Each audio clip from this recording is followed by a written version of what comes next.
Just gotta get this framing right. Yes. What's up, guys, and welcome back to my channel. I'm Kalil, and this is Blue. Wanna come say hi? We're here on my couch because it is time for another one of my TED Talks. I don't know how I haven't been sued yet for using that. Why are you always biting me? Thank you. Today we are going to be talking about one of my most asked topics, which is modeling. I'm going to be dishing on all things being a model, becoming a model, my journey to become a model, and what it's like to actually work as a model here in New York City. Where to begin? I always had an interest in modeling growing up. Well, I would see these magazines and I'd see runway shows and I'd see Victoria's Secret and I'd see Guess and I'd see all these beautiful models on these glossy pages, and I wanted nothing more than to be that. I remember when I was like 13, and I was definitely not gonna be a model at the age of 13. Insert photo here. I was approached walking in Mall of America. I was with my mom. This person who probably was not a modeling agent at all and just wanted money from us asked my mom if I had any interest in being a model and that they were scouting for insert scam here. I was like, no way! Oh my gosh, this person thinks I'm pretty. This is so cool. I can't believe this. I want to be a model. I think that was the first time that I thought maybe I could be a model. Fast forward to when I was 17. I went over to a local modeling agency in Minnesota. If you don't know, I'm born and raised in Minnesota. I didn't know anything about modeling. I knew absolutely nothing. Most I knew was what I saw on America's Next Top Model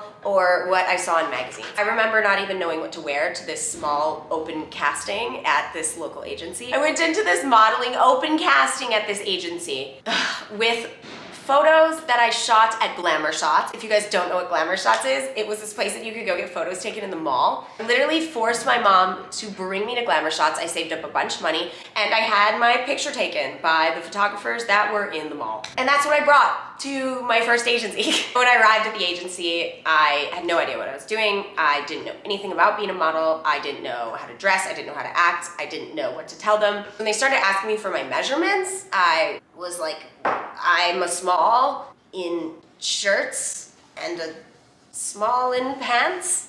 I didn't really know what I was doing at all. The guy took one look at my book, and I specifically remember because of trauma. He took one look at my book of my glamour shots mixed with camera photos that my mother took at home. He looks at me and he says, what is your goal for the future besides being a model? I said, oh, well, I'd love to be a doctor. I've been planning on going to medical school. I plan to go to college to study medicine. I would love to be a doctor. He looks at my page and he looks at me and he says, you should probably focus on that. And then he shuts the book.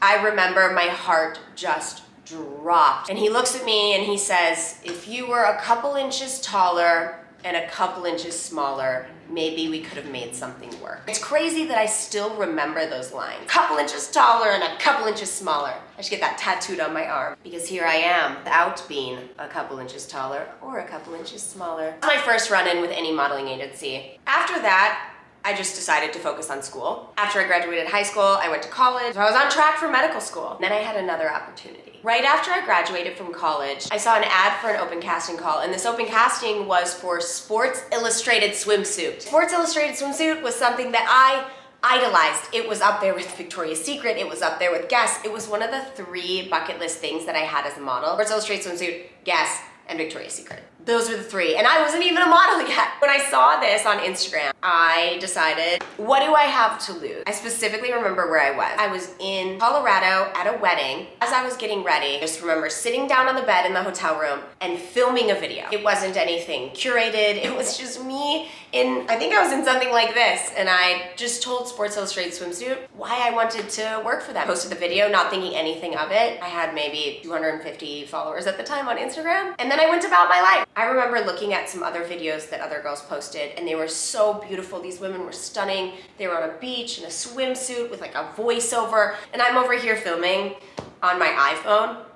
I just felt so stupid. I didn't know a videographer. I didn't know somebody to do my hair and makeup. I didn't know anyone in the industry at that time. And then 2 weeks go by until one day I was packing up my house in Minnesota because we were moving from Minnesota to North Carolina, and I was with my mom, and I remember opening my Instagram and I see this message from a verified account. It was Sports Illustrated swimsuit. I about lost my freaking mind. One of the coolest moments of my entire life. I looked at my phone and the world stopped. I had no idea what to think. I had no idea what to feel. I was so excited that Sports Illustrated even noticed me, let alone chose me. I was one of 36 girls that got chosen to go to the casting. And I remember watching every YouTube about what you wear to modeling casting, what you act like, what photos you bring. I had no idea what to do, so all I did was sit down and I studied. I watched old episodes of America's Next Top Model to learn like my faces and my posing and the smiling with the eyes. I went to New York and I went to this casting with 35 other women. I was one of 36. I didn't have any professional photos or modeling photos because I had never really worked as a model. I came with a portfolio of a boudoir photo shoot that I did for my husband at the time. That's what I gave to the editor-in-chief of Sports Illustrated Swimsuit. I still cannot believe I did that. When I went to the agency in Minnesota, I was greeted with a lot of negativity. But then I'm in New York, I'm meeting some of the most powerful people in the fashion industry. All they did was make me feel incredible and amazing. And I just couldn't believe that these powerful women were taking the time out of their day to make me feel good and to make me feel comfortable and to make me feel like, even though I wasn't a model, that they wanted to know about me and hear from me. I'm so grateful to Sports Illustrated Swimsuit for bringing me into the modeling industry. I wouldn't be here if it wasn't for them. That was back in 2018, and that was my entry into the modeling world. Most people who start as a model start at a very young age. Most girls start at 14, 15, 16. I technically entered the modeling industry very late. I got to see a lot of things with my adult brain, which I'm very grateful for. And this brings me to the things I wish I would have known before I entered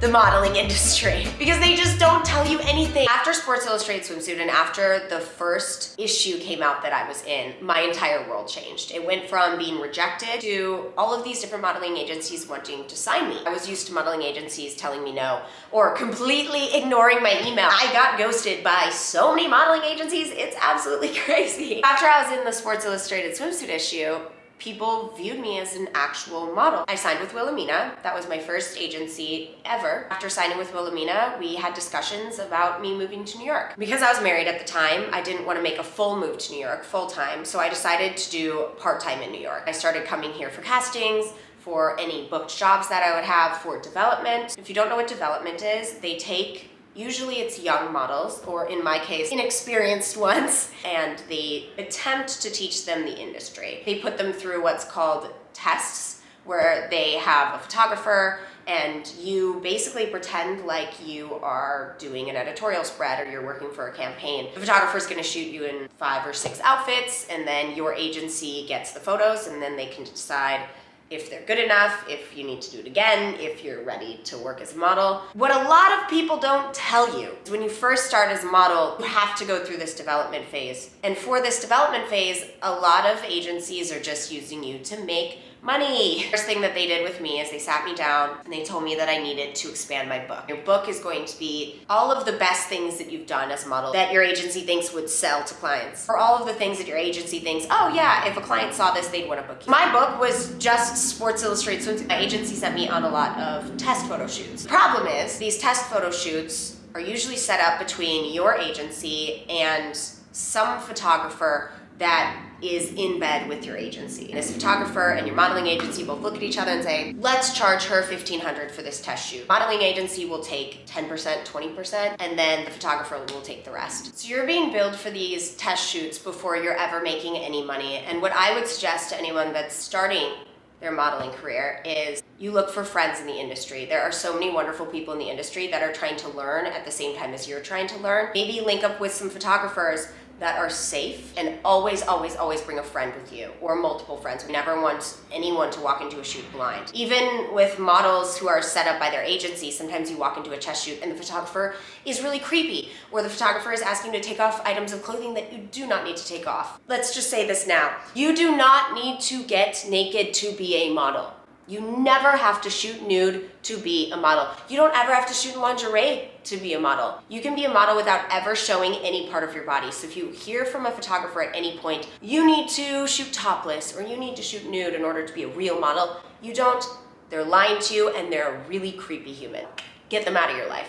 Another thing that I did not know about modeling was that your agency is almost like a toxic boyfriend. They love gaslighting. I have so much beef with modeling agents. There is nobody in the industry that made me feel as bad as my agents did, which is absolutely crazy. Technically, your agents work for you. You are the person making the money. You're the person showing up to work every single day. You are making the money. They work for you. They're getting a cut off of the service you are providing. If an agent ever makes you feel like garbage, get rid of them. You're better off being unsigned than having an agent that makes you feel like crap. I used to be afraid to go into my agency. I had an agent, and I'm not gonna name names, but an agent with Wilhelmina who just made me feel so ugly. And when you're entering the modeling industry, you're already insecure. You're already seeing these beautiful girls that are taller than you, thinner than you. Walk into your agency and have your agent look you in the eyes and tell you that you'll never get this client, or this client because you're not pretty enough, or you're not thin enough, you're not tall enough, is a really crappy thing to hear. I understand why so many of them are being canceled. I've never been a proponent of canceling people, but I get it. I really get it. The number of times she would make me feel like garbage. I would come into the agency and already be nervous for the things that she would say about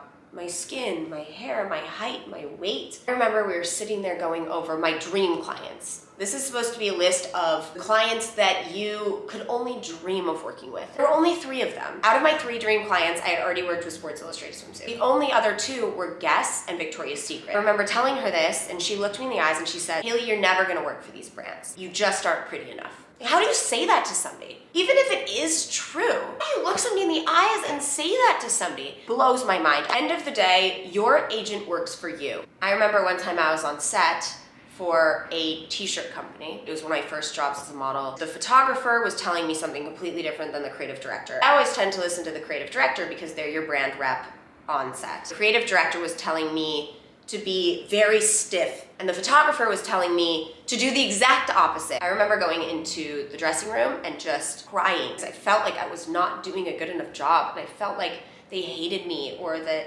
they weren't getting their money's worth. I remember calling my agent, telling them that I never wanted to work with this team again because it just made me feel so bad. She told me to suck it up and deal with it, and it was my fault because I was not doing a good job as a model. That should never be a conversation you have with your agent. Your agent should be there to build you up, to make you feel beautiful, to make you feel powerful. I just could not believe the way that my agent talked to me and talked to so many other girls. Now that I'm out of the industry, the amount of girls that I've talked to that have a similar experience to me is mind-blowing. People who were told they were too fat, too skinny, not pretty enough. Modeling should be about capturing beauty, and beauty should not be unhealthy. She would tell me that I couldn't post silly things on Instagram because I was a model and it was unprofessional of me to show that side of my personality. She told me I needed to be less talkative because I was a hanger, that the clothes went on. She told me to do so many things, and I believed her. The second I stopped listening to her, my career took off. I have had this type of situation happen with more than one agent. I had agents that were supportive. There are some agents in the modeling industry that are so supportive, that have your back, that make you feel beautiful. I just didn't really have those agents. After a while, I decided to switch to a different agent. I signed with women. I had a new set of agents. The same thing happened, except they were even worse. I remember one time there was a lingerie campaign that I shot, and I asked my agent many times if any nudity was going to be shown because some of these pieces were see-through. I'd asked for covers on set and they didn't have any. So I told my agent to reiterate that I didn't want to show any type of skin during this shoot. And then the images were released and everything was showing. And to this day, I am still furious with her for not communicating it. All she cared about was money. I remember when I was shooting for a brand that I know and love, I was booked on a 3-day shoot, and after the first day, I got a call that Pooh Bear had died. And if you've seen my vlog about dealing with death, that was a really, really, really hard experience for me. That was my first dog. I love Pooh Bear more than anything, and I got a call that she had passed away. And I called my agent and I told her that Pooh Bear had passed away. First thing she says is, "Well, you'll still be on set, right?" And that's just not a person that cares about other people. If your first thought is, "Oh no, I'm gonna lose $2,000 instead of a person lost their animal today, and this person is struggling," that's so disgusting. The modeling industry is ripe with that type of attitude. You know how many modeling agents I have? Zero. Zero. I will always have 0 modeling agents because I cannot stand them. I don't want anyone in my life that makes me feel less than. or makes other people feel less than. Something I didn't know about the modeling industry is that clients have up to 90 days to pay you. 90 days to pay you. I would book campaigns and shoot a campaign. Let's say I shot a campaign in April. I wouldn't be paid until February of the next year. How are you supposed to live in New York, of all places, when you have no idea when the money that you worked hard to get is coming to you? You have absolutely no idea. With my first agency, Wilhelmina, there were so many times that they did not pay on time, and when I questioned them about it, they would get upset and tell me my money's coming or I already got my money. You can see when they pay me, I didn't have money. So I knew when $2,000 got deposited into my account. They were not giving me the money that I worked hard for. They wouldn't even go out of their way to ask the clients for it either. Still, I don't know how women are full-time models and can pay their bills on time. So modeling agencies have 90 days to pay you and then some. Another thing I didn't know about the modeling industry is that your agency gets paid half of what you make. So let's say I get booked on a campaign that is, let's do an even number so it's easy. Let's say you're getting $10,000. Your agency charges, on top of the $10,000, they charge the brand 20% of that. Brand altogether is paying $12,000 to your agency. Your agents get $2,000 of that, the 20% on top, but then they also take 20% again. So out of that 10 grand, they take another $2,000. Altogether, they get $4,000 and you get $8,000. They make about half of what you make as a model. It's insane how much they make off of sending emails. And most of the time, they're pushing for other girls. They're not even pushing for you. The way agencies work is a brand will reach out to them and say, hey, we've got this campaign coming up. We're looking for a girl that looks like this, that has this hair color, this skin color, this height. Who do you have? And an agency will send a deck of girls. They get to choose who they send. A lot of times, agencies aren't even sending you to potential clients because you're not one of their favorites. Not only do they take that much, but they also bill you for their services. It's crazy that half of your money is not enough to pay for them to work for you. They also take web fees, which are fees for you being on their website, which we all know costs $0. They charge you for comp cards. Comp cards are as much as $5 for a piece of paper. If you don't know what a comp card is a piece of paper that you bring in to give to the potential clients so that they can remember who you are, what your measurements are, what your size is, and then they can see a picture of you and who your agency is. Agencies will charge like $5 for each card. I know I've tried to print my own comp cards in the past and I got yelled at by my agency that I did not go through them, when all it is a piece of cardstock with your face on it. Another way that modeling agencies rob you, they put you up in what's called the model apartment. They will rent a studio or a one-bedroom apartment. They'll stick a bunch of bunk beds in it, and then they'll charge you $1,500, $2,000 for your spot in that. Most of the time, the agencies own these units, so they're making 7 times the amount that rent would actually be. That is a rip-off. They are making so much money off of you just staying in some crappy apartment that they own. You tell I hate modeling agents. Another thing I didn't know about the modeling industry is you have absolutely zero say on your hair, your makeup, your clothing, and what the final images are. A lot of people will ask if I liked my hair, or I liked my makeup, or if I got to decide. You get to decide absolutely nothing.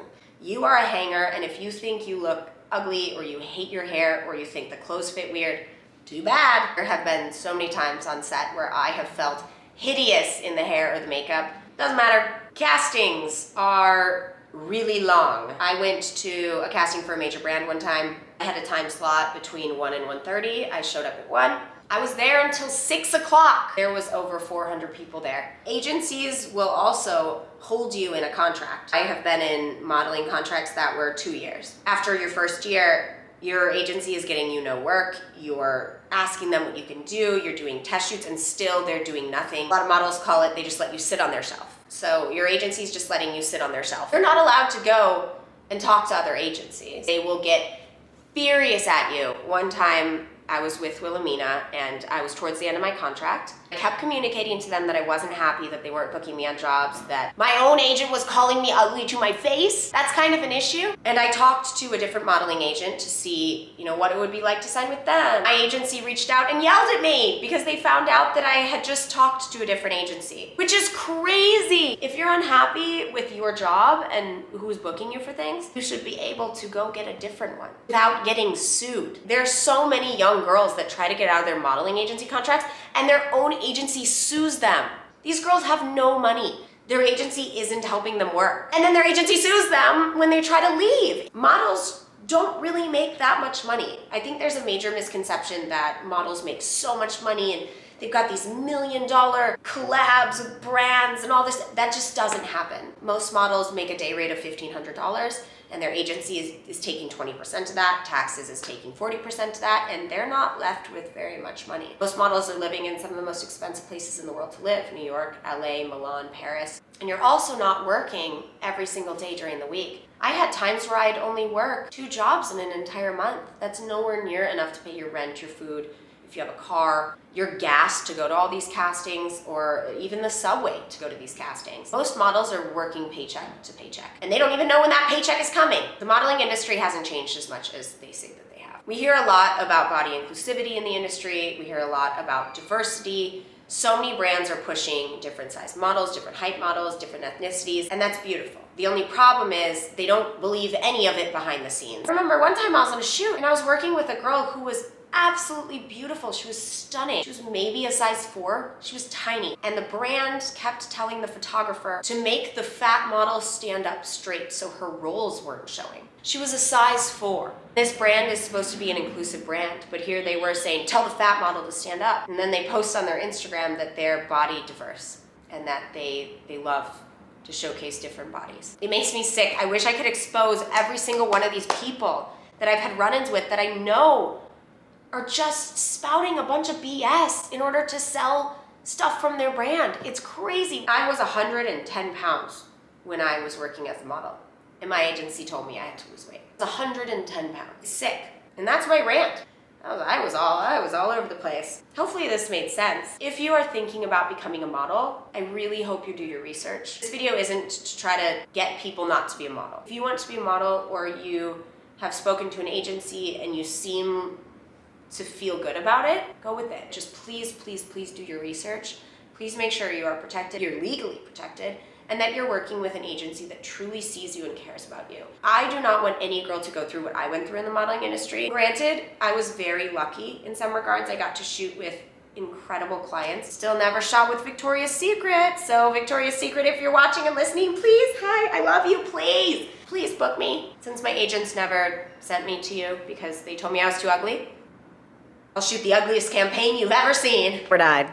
I'm really good at charging my camera. Thank you for tuning in on my beef with modeling and all things you need to know if you want to be a model. Make sure that you like, comment, subscribe. I love you guys so much. Let me know what you want my next TED Talk to be about. Do you want me to talk more about modeling? Do you want me to talk about my life, my relationships? I love you guys. I love you so much. Thank you so much for being a part of my YouTube family. Mwah! Haley Kalil, out. I'm done.